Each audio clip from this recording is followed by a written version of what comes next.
নমস্কাৰ বন্ধুসকল, Job.assam YouTube চেনেললৈ আপোনালোক সকলোকে স্বাগতম জনাইছোঁ। বন্ধুসকল, আপোনালোকৰ বাবে খুব ভাল খবৰ যে যোৱাকালি অসমৰ মুখ্যমন্ত্ৰী মাননীয় ডক্টৰ হিমন্ত বিশ্ব শৰ্মা দেৱ ডাঙৰীয়াই কৈছে যে 10 মে তাৰিখে 50,000 চাকৰি এপইণ্টমেণ্ট লেটাৰ দিয়া হ'ব। আপোনালোকৰ বাবে খুব ভাল খবৰ বন্ধুসকল। আৰু দ্বিতীয় কথাটো হৈছে যে যদি 50,000 চাকৰি দিয়ে তেন্তে নিশ্চিতভাৱে জেল ৱাৰ্ডাৰ আৰু এক্সাইজৰ চাকৰিকেইটাও সোমাই আছে তাৰ ভিতৰতে। বন্ধুসকল, যদি 10 মে তাৰিখে এই চাকৰিবোৰৰ যদি এপইণ্টমেণ্ট লেটাৰ দিয়ে তেন্তে ইয়াৰ ইণ্টাৰভিউ কেতিয়া হ'ব?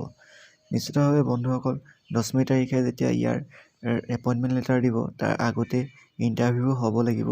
আৰু সেই ইণ্টাৰভিউ বন্ধুসকল মাৰ্চ মাহৰ শেষৰ ফালে হোৱাৰ বহুতেই চান্স আছে। আপোনালোকে যদি বৰ্তমান ৰানিঙৰ প্ৰেক্টিছ কৰি আছে তেন্তে আপোনালোকে এৰি নিদিব, ৰানিঙৰ প্ৰেক্টিছ কৰি থাকক।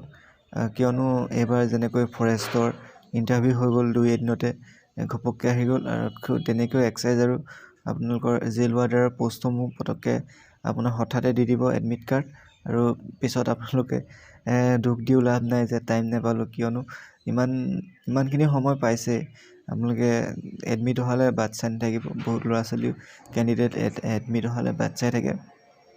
আজি ভিডিঅ'টো ইমানেই, আৰু আপোনালোকে যদি জব ৰিলেটেড ভিডিঅ'সমূহ পাই থাকিব বিচাৰে তেন্তে মোৰ ইউটিউব চেনেলটো ছাবস্ক্ৰাইব কৰি ল'ব।